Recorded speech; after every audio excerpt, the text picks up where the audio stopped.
Hello everyone. Today we will start with the fourth chapter of political science named United Nations. So everyone open the page number 77 and we will discuss about the United Nations. What we know about the United Nations. United Nations is the world's largest organization and it was established after the Second World War. As we all know, the world has seen the two destructive wars, World War I and World War II. We already learned about the world wars in the chapter number 1 of the political science. The first world war happened in year 1914 and it ended till 1918. And second world war, it was started in 1939 and it was ended in 1945. After the First World War, the leaders, the thinkers decided that there should not be any kind of such war and there should be peace within the nation. So they had formed an organization named the League of Nations. And by God's grace, the League of Nations had worked for more than 20 years successfully. But it won't able to control the aggressive nations, or it won't have the capability to control the nations who are against the policies of the League of Nations, and that resulted in a destructive war of World War II, and that beginning the 1939. Because the Second World War has been started, the function or the objectives of the League of Nations has been failed, and League of Nations has been completely shut down. It has been stopped. So after the Second World War in the year 1945, again the leaders, the thinkers, the authorities, they have decided to bring out a strong organization that will fulfill the demands or the requirements of the nation, and they formed the United Nations. And at that time only 50 countries join hands and they come together with the suggestion of the United Nations. And we Indians should feel proud that we are the founder members of United Nations. And today almost every nation is a part of United Nations, only except Vatican City and the Palestine. They are not the members of United Nations. So in this chapter we will discuss about the background of United Nations, the formation of United Nations, the objectives, and which are the different functions or the structure of United Nations, and how India plays a very important role in the functioning of the United Nations. Okay, all you are ready for it? So everyone, please open the page number 77. If you have any doubt, any query, please mark it out, then we will solve accordingly. Okay. So what we are going to learn in this chapter, the United Nations, an international organization, was established to ensure peace and security at the international level. So United Nations has been started to ensure that there should be a peace and a security in the international level. In present chapter, we shall study its objective, principle, structure and role in securing peace. How United Nations works, what are the different departments, what are the different affiliated organizations that work for United Nations. We will discuss one by one in this chapter. So we had seen there are so many organizations all over the world, near in our vicinity. You can see we are living in a society that we have also our own organization. But when we talk about the United Nations, it is the world's largest organization. Understood? So let's begin with the background of the United Nations. What was the intentions to start the United Nations, and why it is necessary to start the United Nations? Two world wars were fought at the start of the 20th century. Life and property were destroyed on a large scale in this war. As a result, the League of Nations was established after the First World War, and the First World War as a result, the League of Nations was established after the First World War, and the United Nations was established after the Second World War. As we all know, the League of Nations has started after the First World War and the United Nations started after the Second World War.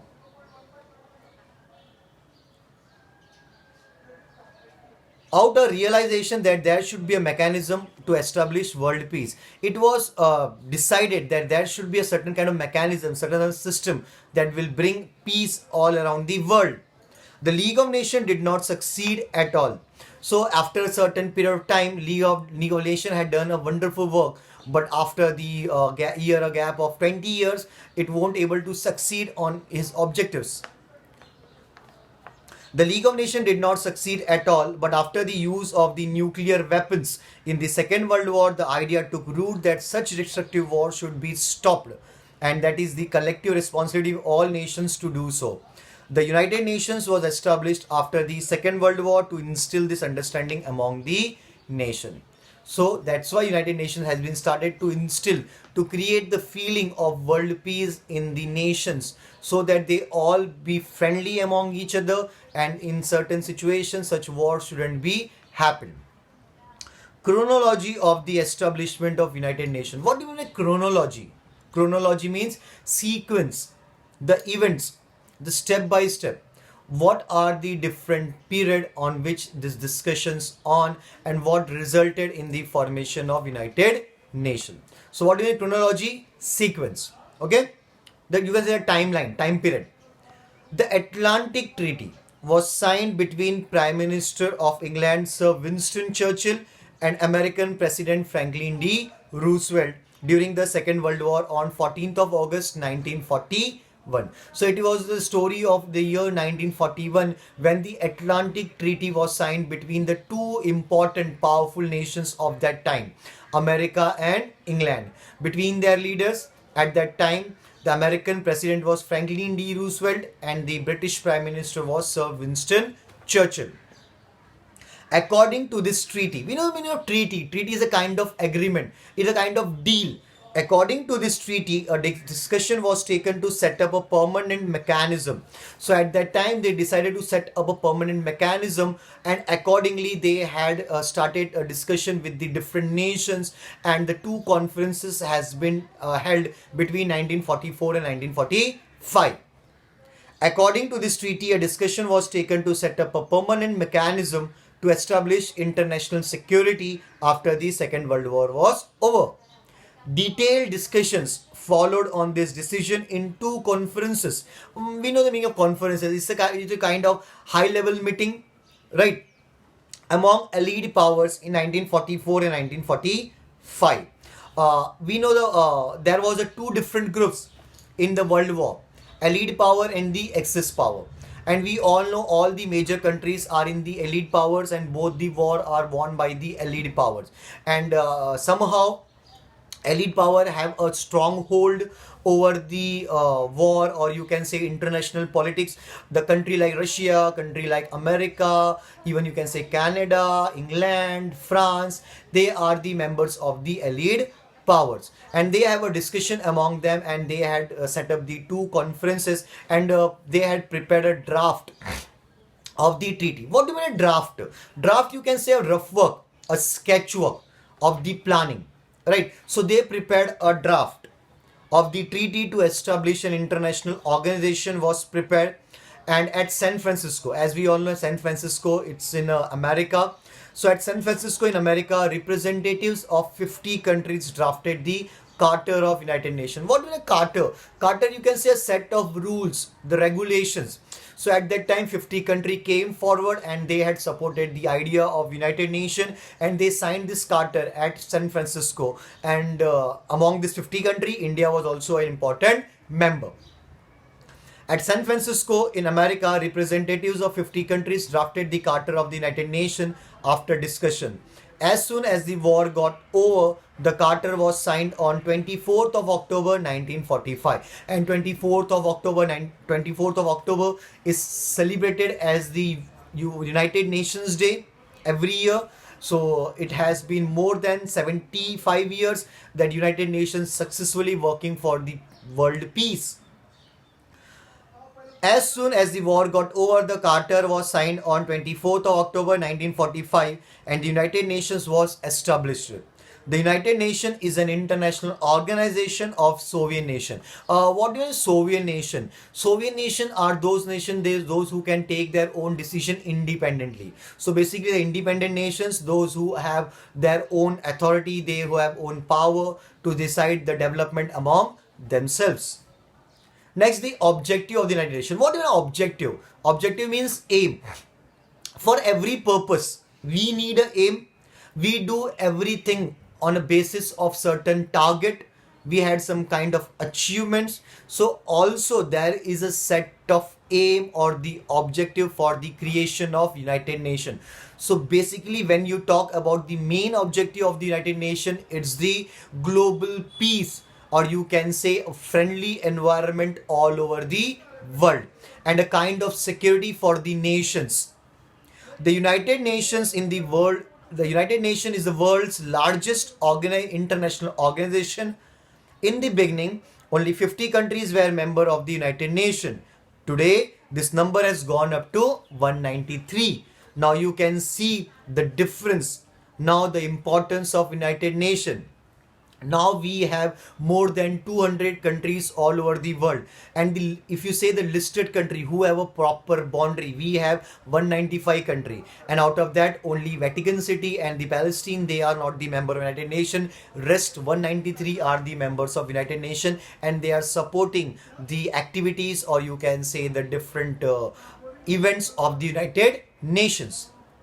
Today, this number has gone up to 193. All these member nations come together on the platform of the United Nations. The United Nations has its own definite objectives. So they have set their own objectives and they are working on the basis of same. Briefly, in short, the United Nations take up all necessary measures for establishing international peace. In short, in one word, if you want to, in one statement, if you want to describe the importance of United Nations, then you can say they are working for the international peace. Okay. So here we have given the three important objectives of the United Nations. What they are, please underline or mark them because they are very much important and you all should aware of it. First, to establish friendly relations among nations. It is very much important to enhance international security by solving international disputes. What to enhance? To support, to give importance, value, to safeguard and foster human rights and freedom. What do you safeguard? Safeguard means to protect. It is very much important to protect the human rights, right? If the people, if the citizens are very much happy, they feel protected in any nation, then you can say yes, you are truly following the democracy. So these are the important objectives of the United Nations. Along with this, the United Nations also aim at enhancing or giving support or giving more importance to the economic cooperation at the international level. As we all know, not all the nations are the same. Not all the nations have the equal amount of economy. Some nations are poor, some nations are rich, some nations are strong, some are weak. So United Nations give priority to all the nations and they trying to bring them in a balanced manner. Maybe it's the economy or the education, or you can say improvement in different global issues like the environment or even the terrorism. So there are so many different responsibilities of the United Nations. All members, it is very much important, understood it. All member countries are bound by the duty to respect the diplomatic privileges of sovereign nations. What are privileges?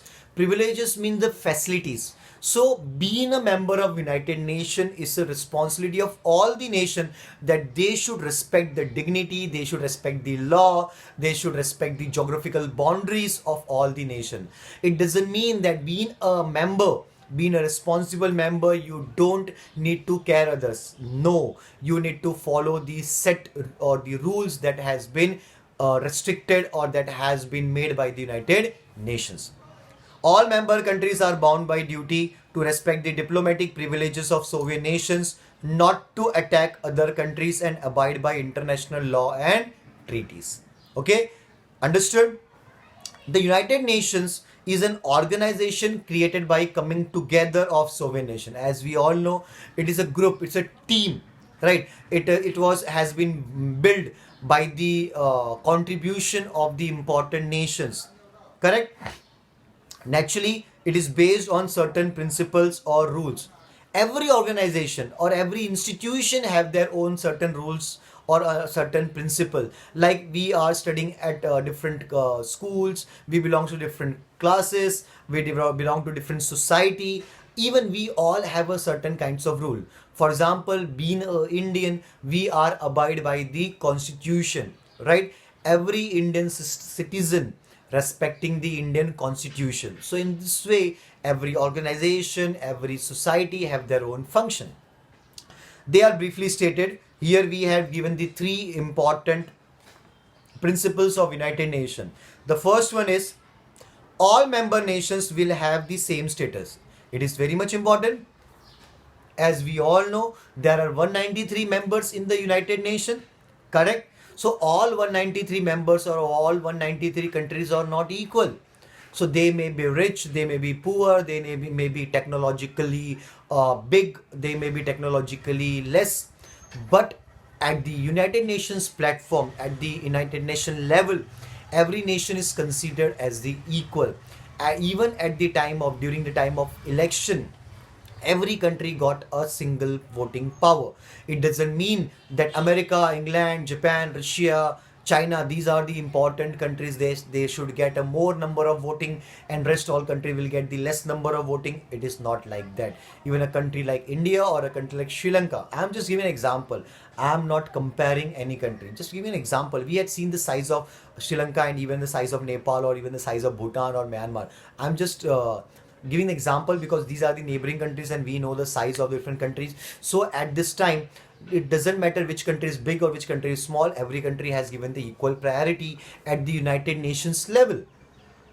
All the member nation will have the same status. There is no discrimination. Discrimination is differences. कोई भी भेदभाव नहीं है. There is no discrimination among nations based on geographical size, economic or military power. All member nations of the United Nations should respect the freedom and geographical unity of other member nations. It is very much important that every nation should respect the geographical boundaries or territory of different nation. It means that we won't need to attack or we won't need to capture others' territory. All member nations should have their international dispute and mutual differences by peaceful means. So it is a responsibility of every nation to solve their international dispute. What are disputes? Disputes means fight. There are fights between the nation or within the nation, right? When there is a problem within the nation, there is a responsibility of the particular country. But when there is a problem within the two different nations or the two neighboring nations, it's their responsibility that that problem or dispute needs to be solved by the peaceful manner or by, you can say, by the talks or the negotiation. So in this way, United Nations always trying to bring a peaceful environment among the nation that they should work accordingly.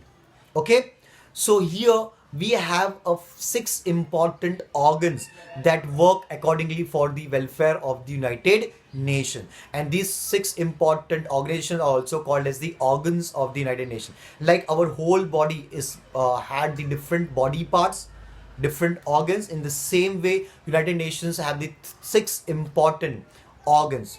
Out of that, in nowadays we have only 5 important organization. One of the important organ has been stopped, and why it was been stopped we will discuss about it, don't worry. So what are the 6 important organization we have? We have the General Assembly, we have the Security Council, we have the Economic and Social Organization, we have International Court of Justice, we have Secretariat, and we have a Trusteeship Council. So out of the 6, Trusteeship Council is no more longer working. Why it has been stopped we will discuss, don't worry about it. Step by step we will discuss the 6 important organs of the United Nations and how they will function and how many members participate in different organs or the organization. Okay, before that, so we had seen the 6 important organs or the organization of the United Nations.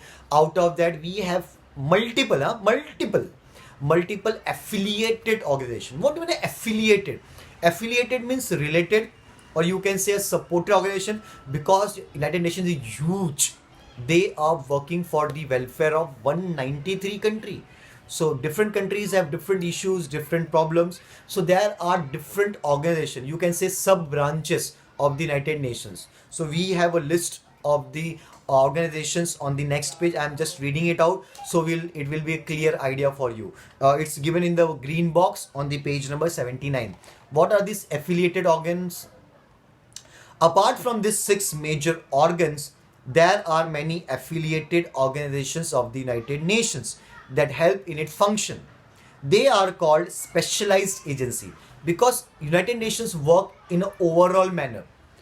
These work in a particular field. On the basis of that, you can see the name and you will understand on which field they are working.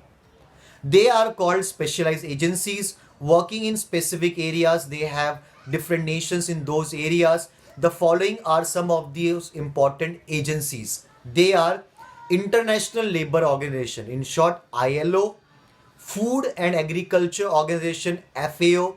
When it comes to the labor organization, then you can say it will relate with the labors. When it comes with the food and agriculture, then it will the production of food grains or the requirement of food. World Health Organization, WHO, it look after the health of the people all over the country. Like we have a different vaccines, different treatments, medicines provided by the WHO. World Bank, WB, as we know, when a country needs fund, so World Bank provides them the fund. International Monetary Fund, IMF also is a kind of money process where the country needs support financially, they supports it. UNICEF, that is the United Nations Children Fund. We have a complete paragraph for UNICEF and UNESCO on the another next page. Okay, so we will discuss them later. So just remember what is UNICEF and UNESCO. What is UNICEF? United Nations Children Fund. And what is UNESCO? United Nations Educational, Scientific and Cultural Organization. Okay. Okay, let me come with it. I will just explain you what is UNICEF and UNESCO on the page number 81. What is UNICEF? UNICEF is an affiliated organization. Affiliated means beta supported, or you can say related, of the United Nations. It works toward making nutritious food and health care available to children. So it is a responsibility that every child all over the world, in every nation, they should get a nutritious food. They should get a proper care, proper health facility. Several workshops, several kind of activities, several awareness program has been created. Several workshops were organized in India to find out measures to overcome malnutrition among babies and children. What do you mean by malnutrition? Malnutrition means, you can say, the undernourishment. We had learned in science, right? Malnutrition means deficiency of nutrition. So it is a care that should be given, that every child should be properly nourished. UNESCO, another affiliated organization of the United Nations, work toward peace and security in the world by promoting cooperation between member countries in the field of education, science and culture. So basically they tries to bring development in the field of education, in the field of scientific research, even the education purpose, or for the development and awareness of the different heritages. So in this way, UNESCO also plays a very important role for the development of United Nations. Understood? So these are the affiliated organs. So as we already discussed about the 6 important organs of the United Nations. So come to page number 78 and take the look on the 6 important organs. The structure of the United Nations. The United Nations Charter describes, we know a charter, right? It's a rule, set of rules. Describes the structure and functioning of the organization. The United Nations has 6 main organs. They are General Assembly, Security Council, Economic and Social Council, International Court of Justice, Trusteeship Council and the Secretariat. Okay, so these are the 6 important organs of the United Nations. On the page number 78, you can see the picture of the General Assembly. It looks like a parliament, right? We had seen parliament many times. So on this picture, you can imagine it's a kind of parliament where different members or the elected members, they discuss, they plan, and accordingly they set up the law, right? So in the same way, the members from the different nation, as we know, there are 193 countries, those who are the member of United Nations. So every country have their own representative, and 193 member from the different countries, they are the member of General Assembly. Understood? How many members are in General Assembly? 193. Because we have 193 country as the member of the United Nations. Why I'm saying this? Because not all the organizations or the organs of United Nations have the same number of members. Clear? Only General Assembly have the membership of all the nation. The different organs have a different numbers of member. Clear? General Assembly is a common platform where all the member nation discuss. They given the certain slots or the time to say their point, to discuss, and on that basis what kind of improvement, what kind of development needs to be done has been decided. Okay, so let's begin with the page number 79. General Assembly. All the member countries are the member of the General Assembly. The position and the status of all the country, whether they are rich or poor, big or small, is the same. Every year, the General Assembly meets in its session from September to December. During the session, the General Assembly discusses important issues like environment, disarmament, etc. Because these are the global problems. We know the meaning of disarmament. Disarmament means the reduction of arms, or you can say to put a control over the arms. Today, environment became a biggest challenge for all the nation. We had seen the global warming, the global climatic change. So this has been an important thing that needs to be discussed on a platform like Global General Assembly. During the session, the General Assembly discusses important issues like environment, disarmament. The decisions in the General Assembly are taken by majority. So, the discussions in the General Assembly are taken by the majority. These discussions are in the form of resolutions. Thus, the General Assembly only passes resolutions. They only have the resolutions. Resolution is suggestion. The laws are not made in the General Assembly. Like we in the Parliament, we had seen the discussion in Parliament. Not all the law has been made in Parliament. They needs to be discussed and they need sent to the further houses, right? And at the end, we need the approval from the president. In the same way, here also there is a kind of filtration. So any discussions has been just in a formal way, it can be suggested in the General Assembly. Thus, the General Assembly only passes resolution, it does not make law. The significance of the General Assembly lies in being a platform for representatives of member nation to come together and discuss and make policies decisions on issues of global importance. Okay, on that basis of discussions, that issues that came for the importance of the globalization, or you can say at a global level, they are discussed at the General Assembly level. What is the function of General Assembly? Being a common platform, all the important discussions happen at the General Assembly. Maybe it's the voting, discussion, annual budget, all happens at General Assembly. First, to elect the non-permanent members of the Security Council. We will come to that topic. Our next topic is Security Council. As I told you, General Assembly has the complete membership, but rest of the organization doesn't have the complete membership. If we talk about the Security Council have the only 15 members. Okay, out of that 15 members, 5 are permanent members and 10 are non-permanent members. So voting for the 10 permanent members happens in the General Assembly. Even the appointments of the judges for the International Court also happens at the General Assembly. Okay, we will come to the Security Council, we will come to the International Court of Justice. So just understand all the important discussions, because all the members are present there, so they decide among themselves and voting carried out. To elect the non-permanent members of Security Council, to choose the United Nations Secretary General. Who was Secretary General? Who handles the Secretariat? We will come to that. So, to choose the United Nations Secretary General and the judges of the International Court of Justice in the consultation with the Security Council. So, these are the important decisions that are carried out in General Assembly. to pass the annual budget of the United Nations, even to pass the annual budget, because United Nations needs to work in the different fields for the function, or you can say welfare of the nation, that they need to pass an annual budget, what kind of budget they will spend, or what kind of budget they will prepare for the development. So in this basis they have their own certain kind of budget. So this discussion also happens at the General Assembly. Security Council. When we talk about the Security Council, it is a very important part of United Nations. Security Council, right? Because the important countries are the member of Security Council.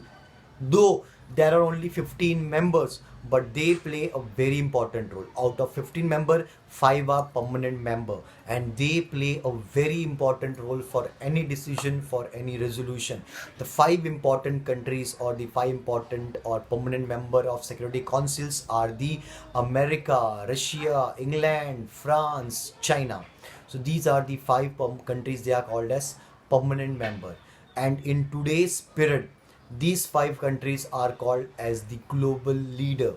Okay, there are 15 members in the Security Council. Of them, 5 are permanent members while 10 are non-permanent members. So जो non-permanent members है उनकी voting होती है every 2 year में. 5 तो permanent है जो हमेशा रहने वाले हैं. कौन है 5?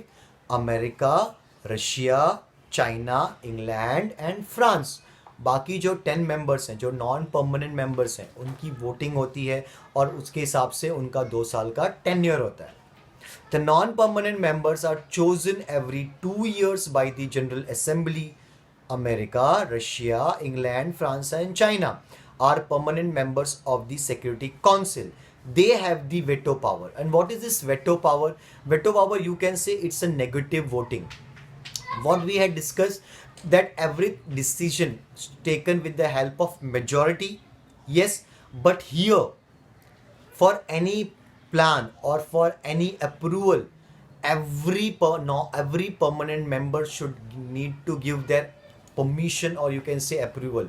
For example, there are 5 permanent member. Okay, if out of 5, if 4 are agreed and 1 member or 1 country is not agreed, the permanent member, so it means they are using that veto power. What is veto power? Veto power means negative voting.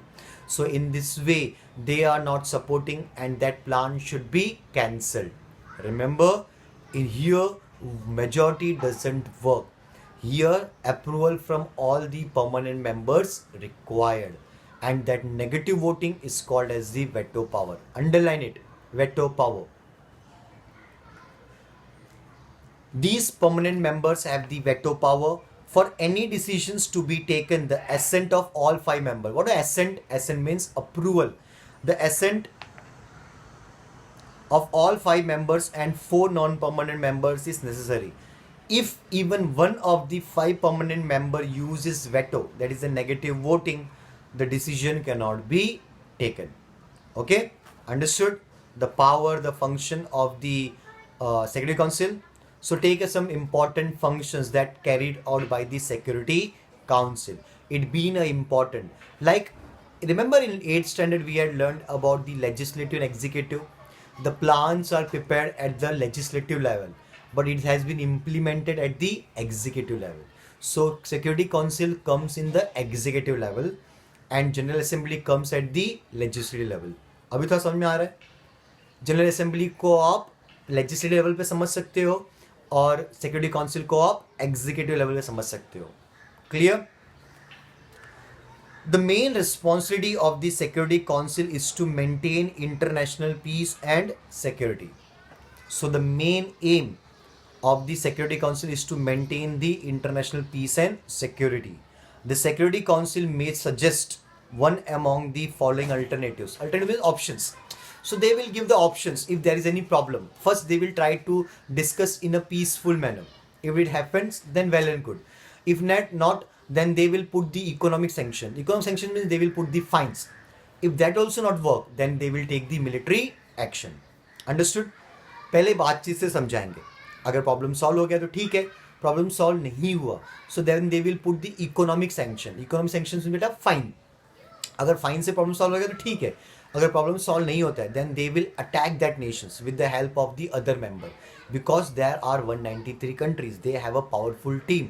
अगर एक country United Nations की बात नहीं सुन रही है, एक country United Nations के rule को फॉलो नहीं कर रही है, तो बाकी कंट्री जो है वो मेंबर यूनाइटेड नेशंस के, and they will attack on that country.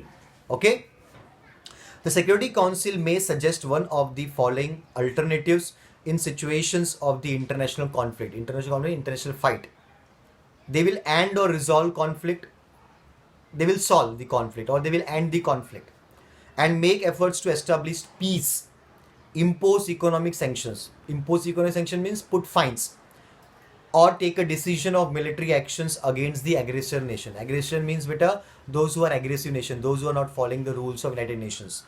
To prepare policies for arms control. So they will prepare the policies for arm control.